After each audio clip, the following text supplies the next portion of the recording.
IDTV మన ఉనికి మన వాణి. నమస్తే. తెలంగాణలో సర్పంచ్ ఎన్నికలు తుది దశకు చేరుకున్నాయి. చివరి దశకు చేరుకోవడంతో అభ్యర్థులు తమ ప్రచారాల్లో జోరు పెంచారు. గ్రామ సర్పంచ్గా గెలిపిస్తే గ్రామాన్ని అభివృద్ధి పదంలో నడిపిస్తా, గ్రామాన్ని ఆదర్శవంతంగా తీర్చిదిద్దుతానంటూ కూడా మన్సానపల్లి సర్పంచ్ అభ్యర్థిగా పోటీ చేస్తున్నటువంటి పుష్పమ్మ మల్లేష్ యాదవ్ ప్రచారంలో దూసుకుపోతున్నారు. రంగారెడ్డి జిల్లా మహేష్ నియోజకవర్గం మన్సానపల్లి సర్పంచ్ అభ్యర్థి బరిలో ఒట్టెల పుష్పమ్మ మల్లేష్ యాదవ్ ఎన్నికల ప్రచారంలో భాగంగా మన్సానపల్లిలో భారీ ర్యాలీని ప్రదర్శించారు. ఇంటింటి ప్రచారంలో భాగంగా ప్రతి గడపకు వెళ్ళి ఓటర్లతో మమేకమై సమస్యలు అడిగి తెలుసుకొని తను సర్పంచ్గా పదవి చేపట్టిన అనంతరం సమస్యలన్నింటినీ పరిష్కారం చేస్తానంటూ గ్రామానికి కావాల్సిన ప్రతిదీ కూడా నిధులు సమకూర్చుకునే దగ్గర నుంచి కూడా సమస్యల పరిష్కారం అయ్యే వరకు కూడా ప్రతి దాంట్లోనూ డ్రైనేజీలు, వాటర్ సమస్య, గ్రామానికి కావాల్సినటువంటి మౌలిక సదుపాయాలు, ఇండ్లు లేని వారికి, పేద ప్రజలకు ఇళ్ళు, 50 గజాల చొప్పున ఇందిరమ్మ ఇంటి స్థలాంతో పాటు కూడా వాళ్ళ ఇంటి నిర్మాణానికి కావాల్సినటువంటి పథకానికి కూడా కావాల్సినటువంటి నగదును ప్రభుత్వం చేత అందేలాగా చూస్తానంటూ కూడా ప్రజలకు హామీ ఇచ్చారు. మన్సానపల్లి గ్రామాన్ని తిరుగులేని గ్రామంగా కూడా రాష్ట్రంలో అందరూ కూడా మన గ్రామాన్ని ఒక ఆదర్శవంతమైన గ్రామంగా తీసుకునేలాగా తయారు చేస్తానంటూ కూడా ప్రజలకు హామీనిస్తున్నారు. ఈ ప్రచారంలో భాగంగా సర్పంచ్తో పాటు పలువురు నాయకులు తదితర శ్రేయోభిలాషులతో పెద్ద ఎత్తున ర్యాలీని నిర్వహించారు. తనకు కేటాయించిన ఫుట్బాల్ గుర్తుపై ఓటు వేసి భారీ మెజారిటీతో గెలిపించాలని మల్లేష్ యాదవ్ కోరారు. నమస్తే అందరికీ. ఈ రోజు మన మహేశ్వరం మండల కేంద్రంలోని మంచన్పల్లి గ్రామానికి అయితే వచ్చినాము. మరి ఇక్కడ అంగు ఆర్భాటాలతో ప్రచారం అయితే చాలా అద్భుతంగా కనిపిస్తుంది. మరి ప్రచారం ఎవరిది అని తెలుసుకుంటే కాంగ్రెస్ పార్టీ నుండి బలపరిచిన అభ్యర్థి వట్టెల పుష్ప మల్లేష్ యాదవ్ గారిదని తెలిసింది. మరి వాళ్ళు ఇక్కడే ఉన్నారు. ఒక్కసారి వారి మాటల్లో తెలుసుకుందాం.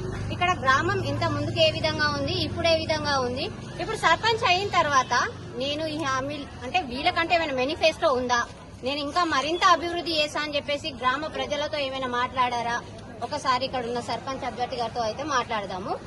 మీ పేరు? ఓకే, మీరు ఇప్పుడు కాంగ్రెస్ పార్టీ బలపరిచిన అభ్యర్థిగా గ్రామ పంచాయతీ సర్పంచ్ ఎలక్షన్ లో బలపరిచిన అభ్యర్థిగా మీరు ఉన్నారని తెలిసింది. సో మరి మీరు ఈ గ్రామానికి నెక్స్ట్ మీరు గెలిస్తే నేను ఇది చేస్తా అని చెప్పేసి మీకు ఏమైనా హామీలు ఉన్నాయా? హామీలంటే ఏం లేవు కానీ చేస్తామంతా చేస్తాం.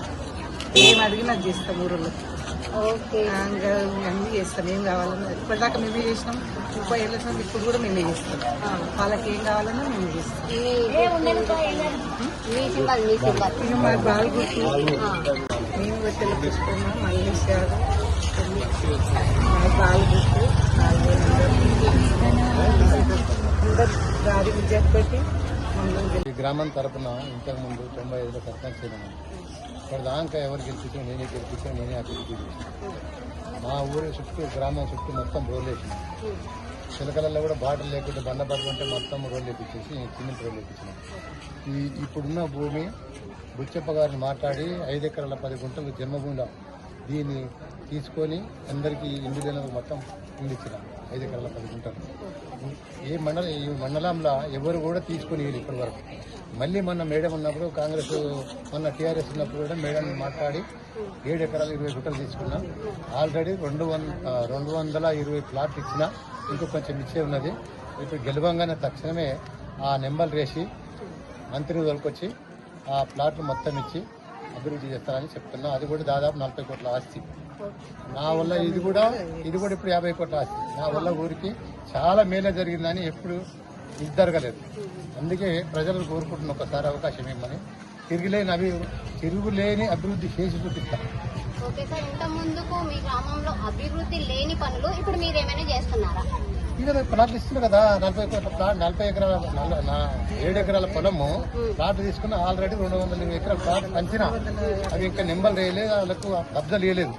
ఇప్పుడు మంత్రిని దొరికొచ్చి వాళ్ళకి నెంబర్లు వేసి కబ్జాలు ఇచ్చి ప్లాట్లు చేసి చుట్టూ కంపౌండ్ వాడి పెట్టి మొత్తం ఒక ఇందిరమ్మ ఇల్లు ఒక 100-150 కట్టిస్తాను. అవన్నీ ఇందిరమ్మ ఇల్లు లాగానే కట్టిస్తామంతే. ఓకే సార్, సుమారు మీ గ్రామంలో ఎన్ని ఓట్లు ఉన్నాయి సార్? సుమారుగా 18 ఎన్ని వార్డ్స్? 10 వార్డు. 10 వార్డులలో మీ ప్యానల్ నుండి ఉన్న వాళ్ళు ఉన్నారు? అంతా మావలే ఉన్నారు, ఎవరు. ఓకే సార్, 4 ఆల్రెడీ ఏకీకృతంగా అయ్యారు.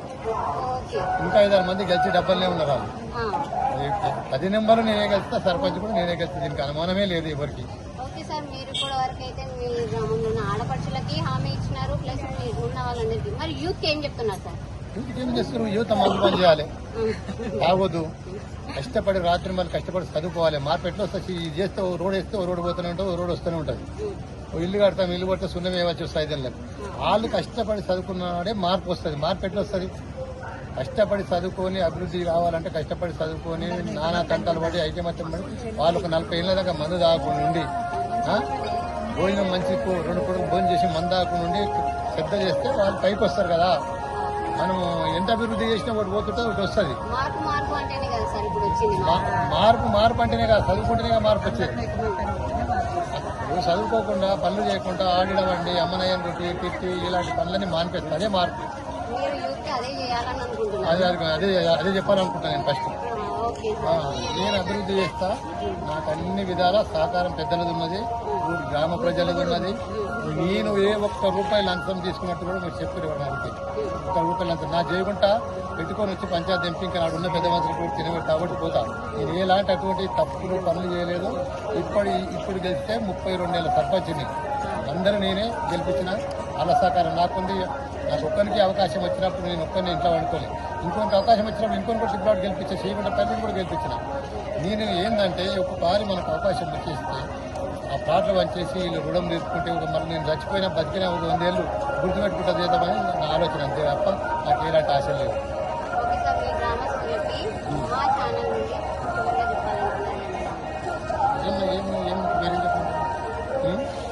గ్రామ ప్రజలు నా ఎంబడి ఉన్నారు, వాళ్ళకి నమ్మకం ఉంది నా మీద. వాళ్ళు తప్పకుండా గెలిపిస్తారు నన్ను. నాకు నిద్రపోయినా వాళ్ళు లేచి నాకు చోటు చేస్తారు. వాళ్ళ రుణం తీర్చుకుంటే పని చేస్తారు. నాకు అవకాశాలు, తిండి, తాగుడు వీళ్ళ వల్ల నేను ఆశించి ఏం లేను. దేవుడు నాకు ఇచ్చాడు, మా నాయన భూమి ఇచ్చాడు, నాకు మళ్ళీ దంద చేస్తున్నాడు. నాకు నా పైసలు పెట్టి ఖర్చు పెట్టి ఎవరికి ఇబ్బంది ఉన్నా ఇబ్బంది కొందరిని తీరుతాం. అది నా ఆలోచన. మా గ్రామంలో మా గ్రామ ప్రజలకు చెప్పేది ఒకటి, నాకు పాలు ఓటేసి భారీ మెజార్టీతో గెలిపిస్తే ఉప్పొంగిపోతాను నేను పని చేయడానికి. అంతేగాని నాకు ఎంతకన్నా ఎక్కువ అవకాశం ఏం లేదు. వాళ్ళు వేస్తారు, నేను భారీ మెజార్టీతో గెలుస్తాను. ఇట్లా అనుమానం లేదు. ఏమంటా వేసారా? నమస్తే స్వామి. మీరు వార్డు 10వ వార్డు. ఓకే సార్, మీ వార్డులో ఏ విధంగా ఉంది సార్? అంటే మీ వార్డు ఇప్పటివరకు అభివృద్ధి పనులనే ఉంది. మా సర్పంచ్ గారి సహకారంతో ఇంకా పనులు బ్యాలెన్స్ ఉన్నా కూడా అన్ని చేస్తాం. ఒకవేళ రాబోయే కాలంలో ముందు ఏదైనా డ్రైనేజ్ పనిపోయిన సీసీ రోడ్లు అయితే మొత్తం కంప్లీట్ ఉంది. ఏమో కొంచెం ఏమైనా కొత్త కాలనీలు అయితే అందులో సీసీ రోడ్ లేకుంటే సీసీ రోడ్ వేస్తాము. 30 సంవత్సరాల నుంచి మల్లేష్ యాదవ్ గారు మా గ్రామానికి ఆయన సర్పంచ్ ఉండే. తర్వాత కూడా ఆయన బలపరిచిన వ్యక్తులే ఇక్కడ సర్పంచ్. అంటే అట్లా సర్పంచ్ ఎందుకు అవుతురు అంటే వాళ్ళు చేసే అభివృద్ధి పనులకు ఆకర్షితులై ప్రతిసారి ఆయనకు పట్టం కడుతున్నారు. ఇంతకుముందు కూడా ఒక 5 ఎకరాలు సర్పంచ్ గారు ఇంతకుముందే చెప్పారు, భిక్షాప గారు ల్యాండ్ తీసుకొని పేద ప్రజలకు ప్లాట్లు ఇవ్వడం జరిగింది. అందులో కొంతమందికి రాలేదు. ఇప్పుడు మళ్ళీ ఒక 9 ఎకరాలు వాళ్ళు ఎంతో కృషి చేసి 9 ఎకరాలు ఇప్పుడు తీసుకొని పేద ప్రజలకు ప్రతి ఒక్కరికి ప్లాట్లు ఇచ్చి జనాలకు సేవ చేయాలని ఒక దృఢ సంకల్పంతో, గట్టి సంకల్పంతో ఆయన ఈ ఊరికి సేవ చేయడానికి ముందుకు వచ్చిండు. అందు గురించి 30 సంవత్సరాల నుండి ఊరి జనం ఆయనని మర్చిపోతలేదు. ఎవ్వరు పోటీ చేసినా ఏం చేసినా మల్లేష్ యాదవ్ గారు చేసే అభివృద్ధి పనులకి పట్టం కడుతారు. ఆయనకు ఎలాంటి ఆస్తులు లేకే కాదు, దేవుని దయ వల్ల ఆయనంతా ఆయన భగవంతుడు ఆయన అన్ని విధాల మంచిగా జనాలకు సేవ చేయాలనే ఆలోచనతోటి వాళ్ళు ముందుకు వచ్చి మా గ్రామాన్ని అన్ని అభివృద్ధి ఇంతకుముందున్న సర్పంచ్ కూడా సీసీ రోడ్లు కానీ డ్రైనేజీలు కానీ ఈడ లైట్ లేకున్నా కూడా లైట్ కానీ ఊర్లో జరిగే బోనాలు ఏ పండుగలైనా కూడా అంతా మంచి ముందరుండి శ్రద్ధ తీసుకొని అన్ని పనులు చాలా మంచిగా చేస్తారు. అందు గురించే 4 వార్డులు ఏకగ్రీవమైనవి. సర్పంచ్ కూడా ఏకగ్రీవమయ్యేది. కానీ పోటీలో ఊరు సరే ఎవరైనా పోటీలు ఉండొచ్చు, తప్పులేదు. అందరు పోటీ చేయదు, ఆ హక్కు అందరికీ ఉంది. అయినా కూడా మల్లేష్ యాదవ్ గారు భారీ మెజార్టీతో గెలుస్తారు. భారీ మెజార్టీతో గెలుస్తా అని కూడా ఆయన ఇంటుంటారు. జనాల మధ్యలోకి వచ్చి జనాలతోటి కలిసి జనాలకు కష్టాల్లో మంచి చెడులు తెలుసుకొని వాళ్ళ సమస్యలు ఎప్పుడు ఆయన అందుబాటులోనే ఉంటాడు. ఎప్పుడు సమస్యలకు ఎవరు పోయినా కూడా ఆయనకు వీలున్నంత సాయం చేసే కలిసి ఖాళీ అయితే ఉంటుంది. అందు గురించే జనాలు ఆయన మర్చిపోరు, మల్లేష్ యాదవ్ని మర్చిపోరు. ఆయన బతుకున్న రోజులు ఊరు మాత్రమే మల్లేష్ యాదవ్ని మర్చిపోరు, మల్లేష్ యాదవ్ కూడా ఊరిని మర్చిపోరు. మా వార్డు సింబల్ గ్యాస్ పొయ్యి గుర్తు 10వ వార్డు మాది. మా వార్డు కూడా ఇంకా వేరే వార్డులు కూడా అన్ని 10 వార్డులు మొత్తం 4 వార్డులు ఏకగ్రీవమైనవి. ఇంకా 6 వార్డులు పోటీలో ఉన్నాయి. ఆ 6 వార్డులు కూడా మల్లేష్ యాదవ్ సంబంధించిన ప్యానెలే గెలుస్తుంది. మొత్తం 10కి 10 వార్డులు మల్లేష్ యాదవ్ ప్యానెల్ గెలుస్తుంది. సర్పంచ్ కూడా మంచి భారీ మెజార్టీతో గెలుస్తుంది. ఇద్దరు ఒక 3-4 వార్డులకు 2 మెంబర్స్ ఎవరు, ఒక వార్డుకి 5 మెంబర్, 5వ వార్డుకి 5 మెంబర్. రెండవ మీరు మీ వార్డు ప్రజలకి కోరుకునేది లేదంటే గ్రామస్తులతో ఇంకన్నా చెప్పేది మా ఛానల్ తరఫున ఏం లేదు. మాకు సర్పంచ్కి ఫుట్బాల్ గుర్తుకు ఓటేసి మా గ్రామ ప్రజలందరూ ఫుట్బాల్ గుర్తుకు ఓటేసి భారీ మెజార్టీతో గెలిపాలి. మా వార్డులో గ్యాస్ పొయ్యి గుర్తుకు ఓటేసి నన్ను కూడా భారీ మెజార్టీతో గెలిపిస్తే సర్పంచ్ గారు మేము వార్డు మెంబర్లు అందరం కలిసి మా గ్రామానికి మంచి అభివృద్ధి చేస్తాం. ఇప్పుడు అభివృద్ధి ఉంది ఆల్రెడీ మండలంలో. మా గ్రామము మంచిగానే ఉంది. కొన్ని వేరే గ్రామాలతో చూసుకుంటే మా గ్రామంలో మోరీలు బయట ఎక్కడ పొంగి ఓల్డాయి. వీలున్నంత సీసీ రోడ్లు మంచిగా ఉన్నాయి, లైట్లు మంచిగా ఉన్నాయి. ఏ నీళ్ళ ప్రాబ్లం ఉండదు. ఆల్రెడీ నీళ్ళ ప్రాబ్లం కృష్ణా వాటర్ వస్తున్నా కూడా ఇంకేమన్నా ప్రాబ్లం ఉంటే కూడా సర్పంచ్ గారు ఆల్రెడీ బోర్లు కూడా వేయించడం జరిగింది. ఇంకా ముందు ఏదైనా నీళ్ళ ప్రాబ్లం ఉంటే కూడా. నమస్తే సార్. నా పేరు రాఘవేంద్ర. మీరు సెకండ్ వార్డు ఇంతకుముందు 7వ వార్డు. సార్ ఎలా ఉంది సార్ మీ వార్డు పరిస్థితి ప్రజల ప్రచారంలో ముఖ్యంగా ఇది చెప్పడం ఏంటంటే మల్లేష్ యాదవ్ గురించి కూడా ఇక్కడ మేము టీఆర్ఎస్ పార్టీ మండల ప్రధాన కార్యదర్శి నేను. టీఆర్ఎస్ పార్టీ నుంచి కాంగ్రెస్ పార్టీ అయిన మల్లేష్ యాదవ్ గారిని నేను టీఆర్ఎస్ నుంచి బలపరచడం జరిగింది. అంటే ఇప్పుడు టీఆర్ఎస్ ప్లస్ కాంగ్రెస్ జాయింట్ ఆపరేషన్గా మా గ్రామంలో పోటీ చేయడం జరుగుతుంది. మేము ముఖ్యంగా దీన్ని నిర్ణయించుకోవడానికి కారణం ఏంటంటే తను ఆల్మోస్ట్ 50 years నుంచి విలేజ్లో సేవా కార్యక్రమం చేస్తున్నాడు. సో దాని గురించి అంత పెద్ద మనిషి ఈరోజు మళ్ళీ గ్రామ పంచాయతీలో నిలబడుతున్నాడు. తను నిలబడాలనుకుంటే ఎప్పుడో ఎమ్మెల్యే కాంటాక్ట్ చేస్తుండే, మంచి కార్పొరేషన్లు పోయిస్తుండే, ఆయన ఫైనాన్షియల్ కూడా స్ట్రాంగ్. అయినా సరే ఆయన విలేజ్లో ప్రజల సేవ చేయాలి, పుట్టిన ఊరికి మేలు చేయాలనే సంకల్పంతో ఆయన ఈరోజు మళ్ళీ గ్రామ పంచాయతీ బరిలో దిగడం జరిగింది. దానికి అనుకూలంగా మేము ఫస్ట్ నిర్ణయం ఏంటంటే ఇనామస్గా చేద్దామని ఒక ఆలోచనలు ఉండే. ఇనామస్ అని చేద్దామని ఆలోచనలు ఉంటే ఇట్లనే గ్రామంలో కొందరు ఏం ఆలోచన చేశారంటే ఇనామస్ వేస్తే విలేజ్లో ఉన్న ఓటర్స్కి ఏం అందకపోవచ్చు, ఆయనకి ఇంకా పేరు ప్రతిష్టలు పెరిగిపోతాయి, ఆయనకు పేరు ప్రతిష్టలు పెరగొద్దన్న ఆలోచనతో కొందరు కావాలని సర్పంచ్గా పోటీకి దిగడం జరిగింది. ఓకే, మీరు ఇంతకుముందుకి అన్నారు కొంతమంది అంటే వార్డు మెంబర్ స్వామి కానీ ఇంకా అన్నారు. అయితే ఆల్రెడీ గత సంవత్సరం నుండి మల్లేష్ గారి ఆధ్వర్యంలో మా గ్రామం అభివృద్ధిలోనే ఉంది అని అన్నారు. మరి ఇనానమస్ గెలిస్తే ఆయన ఆలోచన ఏంటంటే మనసంపల్లి గ్రామంలో ప్రతి గడపకు ఒక ప్లాట్ ఇవ్వాలనే సంకల్పంతో ఉన్నాడు. అది ఇప్పుడు మామూలుగా ఆల్మోస్ట్ 280 ప్లాట్లు సత్యేందర్ రెడ్డి ఆధ్వర్యంలో టీఆర్ఎస్ హయాంలో ఎలక్షన్ టైంలో ఇవ్వడం జరిగింది. అది ఇప్పుడు అక్కడ విలువ 10 లక్షలు ఉంటుంది ఒక ప్లాట్. ఆయన సంకల్పం ఏంటంటే ప్రతి గడపకు ఒక ప్లాట్ ఇవ్వాలి, పల్లెలో నా పేరు గుర్తుండాలి, నేను ఉన్నా లేకున్నా జీవితాంతం నాకు అంటూ ఒక గుర్తింపు ఉండాలి సంకల్పంతో తను నిర్ణయించుకొని ఈరోజు మళ్ళీ గ్రామ పంచాయతీ బరిలో దిగడం జరిగింది. ఓకే, మరి మీ వార్డులో ఏ విధంగా ఉంది సార్? మరి మీకు మీ ప్రచారం చేస్తున్నారు కదా, ఈ 5 రోజుల ప్రచార భాగంలో ఏ విధంగా ఉంది స్పందన ఏముంది? మా వార్డులో 168 ఓట్లు ఉన్నాయి.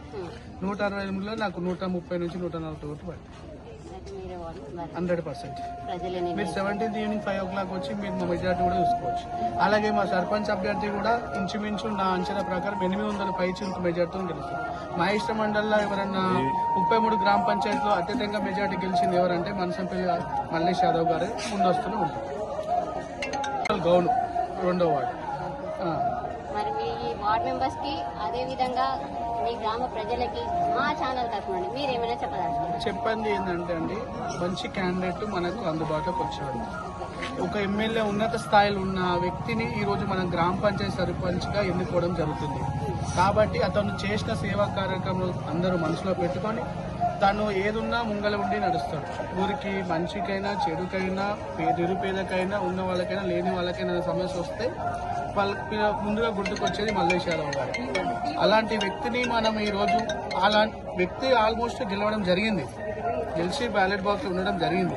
కానీ అలాంటి వ్యక్తికి మనం తగిన గౌరవం ఇవ్వాలంటే అన్సంపల్లిలో 1700 ఓట్ బ్యాంక్ ఉంది. అందులో 1500 పైచీలకు పోలింగ్ అవుతాయి. మనం 1000 పైగా ఓట్లు వేసి తనను భారీ మెజార్టీతో గెలిపిస్తే మనం తనకు విలువ ఇచ్చినట్టు జరుగుతుంది. అది నా సంకేతం. భారీ గుర్తుకు ఓటు వేయాలి, భారీ మెజార్టీ గెలిపించాలి. సర్పంచ్ మళ్ళీ చాలా విషయాన్ని గెలిపించుకోవాలి. అన్ని మంచి వేసి ఇప్పటిదాకా అన్ని మంచిగా ఉన్నాయి. బాలు గుర్తుకే